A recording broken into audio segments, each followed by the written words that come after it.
देख छोटे, ये खाट बाबूजी की आखिरी निशानी है, इसे तो मैं ही लूंगा। चल हाथ हटा।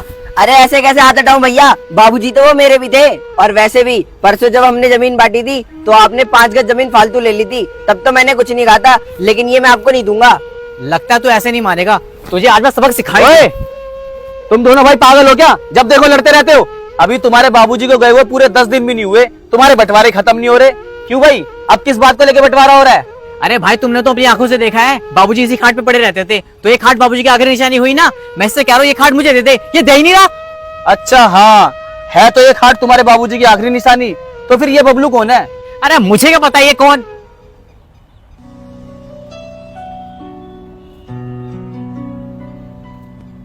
क्या हुआ, चुप क्यों हो गया? ये तेरा सगा छोटा भाई तेरे बाबूजी की निशानी नहीं है। अरे बेजान चीज के ऊपर तो तुम दोनों भाई लड़ रहे हो, ये तो तुम्हें दिखाई दे रही है, लेकिन तुम दोनों भाई तो अपने माँ बाप की जीती जागती निशानी हो, वो तुम्हें दिखाई नहीं दे रहा है? अरे शर्म कर लो यार, शर्म। अरे जरा खुद सोचो, अभी तुम्हारे बाबूजी को गए हुए पूरे 10 दिन भी नहीं हुए, तुम दोनों भाइयों में कभी जमीन को लेके बंटवारा, कभी बर्तनों को लेके बंटवारा, कभी खाट को लेके बंटवारा। अरे पूरा गांव हंस रहा है तुम दोनों भाइयों पे, सब बोल रहे हैं कि देखो बाप के मरते कैसे दोनों भाई आपस में लड़ रहे हैं। मेरे भाई एक बात तुम दोनों ध्यान रखना, जो एक भाई दूसरे भाई के काम आ सकता है ना, वो दुनिया में कोई नहीं आ सकता। और दोनों भाई मिलके रहो, नहीं तो दूसरे लोग फायदा उठाएंगे। समझ आई बात? चल भाई। वैसे भैया मनोज भैया बिल्कुल ठीक कह रहे हैं, हमें ना मिलकर रहना चाहिए। अरे क्या खास सही कह रहे तुम्हारे मनोज भैया। अभी इसके माँ बाप जिंदा है ना, इसलिए ज्यादा बोल रहा है। जिस दिन इसके माँ बाप मरेंगे ना, तब तुम देखना, चारों भाइयों में कलेश होंगे और चारों के चारों में लठ बचेंगे। और हमारा क्या है, हम तो अपने हिस्से की जमीन बेच के ना शहर में शिफ्ट हो जाएंगे। इसका ही अपने आप देखेगा, हमें क्या करना है इससे।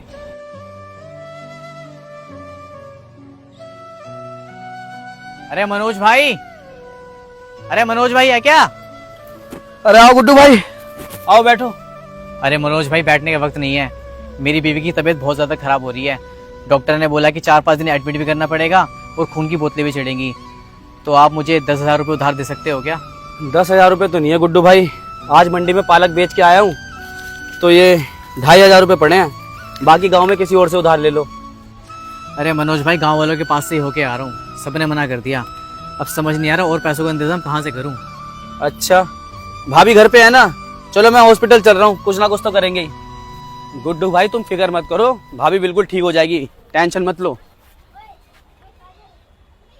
अरे भाभी आप फिक्र मत करो, मैंने पैसों का इंतजाम कर लिया है, और अगर खून की कमी होगी ना तो वो भी दे दूंगा। वैसे भैया कहाँ है? भैया तुम्हारे किसी काम से गए, कह रहे थे थोड़ी देर में आता हूँ। देख क्या रहे हो गुड्डू भाई, अब तो तुम्हें मेरी बात समझ में आ गई होगी। आखिर एक भाई दूसरे भाई के काम आया, गांव में कोई काम नहीं आया ना, और वो भी बिना मदद मांगे काम आया तुम्हारा भाई। चलो अब खड़े रहने से क्या होगा, हॉस्पिटल चलते हैं।